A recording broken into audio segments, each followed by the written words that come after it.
And just at about 2:30 o'clock this afternoon, more than 600 million kilometers away is when the Mars orbiter fired its liquid engine for just under 4 seconds. I want to go straight across to my colleague Rohini Swami in Bangalore, who spent the last few days speaking to the scientists who are involved in this amazing and prestigious mission.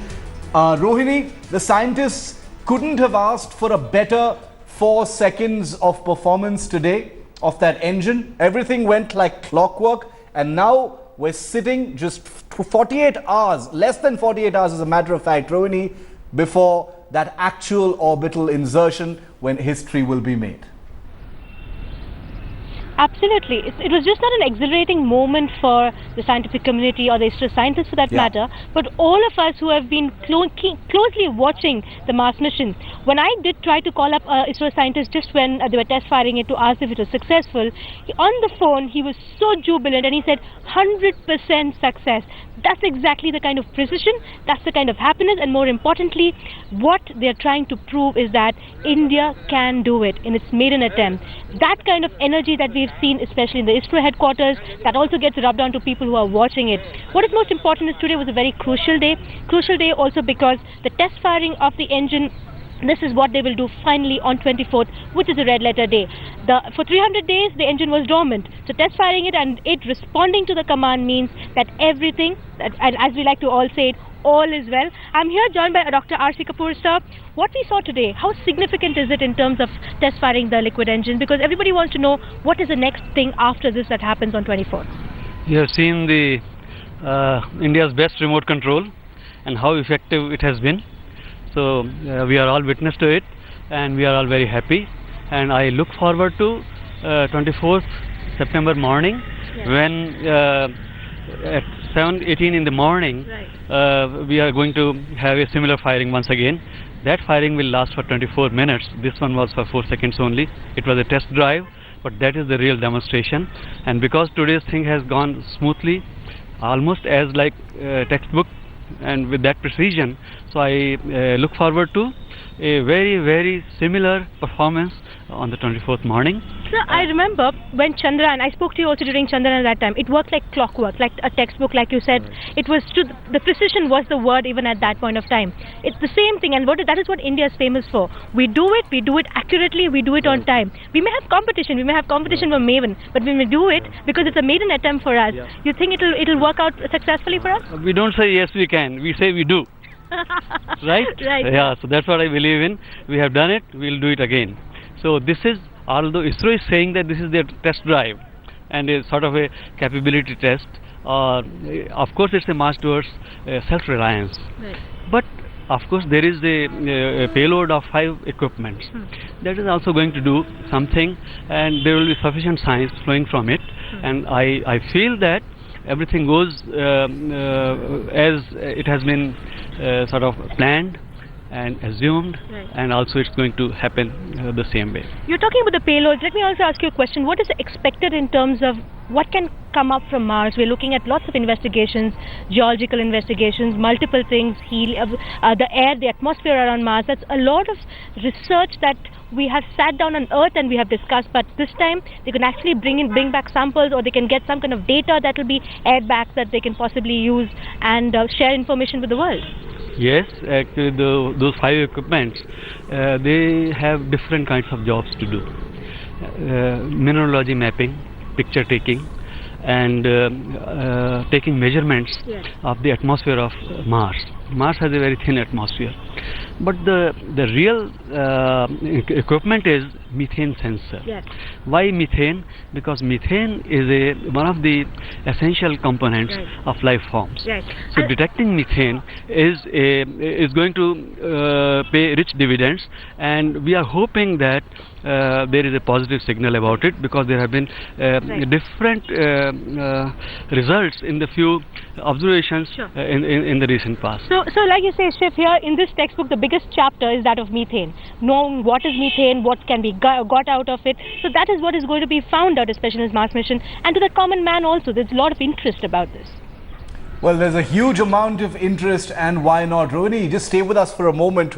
Like we've been telling our viewers, that it's a busy week. It's a really, really busy week for the Mars orbit. These are live pictures coming to you from the mission center at the Indian Space Research Organization, where celebrations have exulted. And we're also going to tell you now about how NASA's Maven craft has beaten India's Mangalyaan in the space race to Mars. Well, that's of course in a matter of speaking. The US spacecraft that set off almost 2 weeks later than the Indian mission entered the orbit of the red planet yesterday. Of course, remember, to put that into perspective, this is not America's first Mars mission. Mars atmosphere and volatile evolution Maven spacecraft will now prepare to study the red planet's upper atmosphere as it has never done before. Maven is the first spacecraft dedicated to exploring the tenuous upper atmosphere of Mars. I think are we going to be able to... Well, you know, all our missions really add up to enabling us to figure out how humans will be able to go to Mars, survive for long periods of time, colonize the planet, literally over time. That's in our future. And so I'm excited that we are actually understanding some of those basic things about Mars that will help us as humans go to Mars and live for the next generation. Well, it's a really busy week as far as the Mars orbit is concerned. On Sunday, NASA's Maven orbiter entered the planet's orbit. And on Wednesday, if all goes to plan, India's orbiter will enter into an orbit around the red planet. Rohini, this is not such a big deal. I mean, we might say that the Maven beat the Indian Mars orbiter into orbit. But the crucial thing to remember here is that this is India's first Mars mission, and that's why it's so prestigious. This is not America's first mission. And if this mission of ours is successful, it will be the first time in the world that a maiden mission has been successful, Rohini. Well, Shiv, there are a lot of firsts to this mission, especially if we are successful in this on 24th.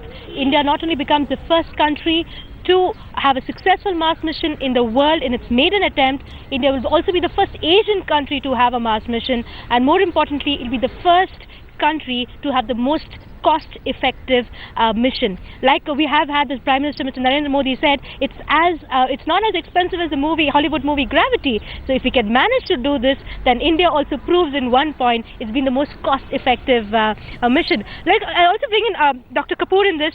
Dr. Kapoor, there's one interest about Mars. A lot of myth about Mars, mythological myth also, scientific myth also. But how does Mars look? What does it have apart from methane that we were discussing? There's a lot of myth regarding Mars, isn't it? Right. See, I start from mythology. In our Puranas, yes, Mars is the son of the Earth. Yes. So MOM is a gift from the Earth, Mother Earth, to her son. It's already there, right at its doorstep.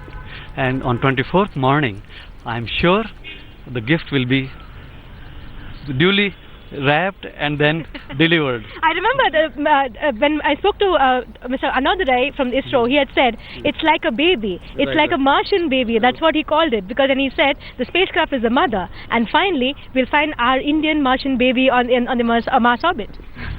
Yes, well, that he said it differently. That is also very interesting. And you are asking me, how does Mars look like? See, it's a red planet, and redness is because of the ferric oxide, right, that is present there on the surface. It's mostly flat lands.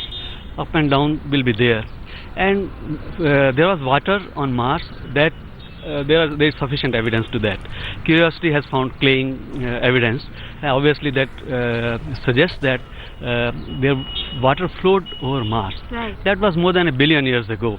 But now, how Mars looks like, your cameraman can show a it's interesting, Jay, because why I'm saying this is we ended up standing in a place which looks pretty similar, like Dr. Kapoor was saying, which looks like Mars. He was trying to explain, saying this kind of piece of land that is there without water is how possibly Mars would look. It's just that it's coincidence that we came here and we landed here, sir. But you're saying that Mars does not have water as of now. It's only methane that it is coming. And then that whatever water is there will be subsurface, because below the surface, right, we don't know how deep. But there's likely to be, and then there is permafrost. And in the polar caps that we always see and watch from the Earth, polar caps change in size according to the seasons. Mars orbit is more elliptical than that of the Earth. So seasons are also somewhat more extremist. Right. And when it is winter, there is more, the caps increase in size. So southern cap is mostly carbon dioxide, frozen, and northern cap has some water also. And whatever in 1877 for the first time they saw certain features on the surface of Mars, and Schiaparelli, the Italian scientist, he called them canali. Canali, when it became canal, and therefore referring to the canals on Mars. Right. And let me tell you, the kind of interest generated, especially here also, we've had Mars clubs that have been formed. There were also youngsters who wanted to take a one-way ticket to Mars. A lot of interest generated, a lot of questions that will be raised also, not only by the scientific community, but by all of us. Well, I frankly cannot imagine anybody not being interested in such an amazing mission, and I'd like to also commend the people at ISRO who've made it a point to simplify this entire mission. So, you know, people across the country and across the world, especially young people who may not have the technical background, can actually understand precisely what's happening. They've put out interesting animations, they've simplified this entire mission to make it much more accessible to a young and aspirant India. We're really proud of our scientists from everywhere who've contributed to this great mission, and we wish it every single success. Thank you very much, Rohini, and to Dr. R.C. Kapoor for joining us on this particular special broadcast on the Mars orbit.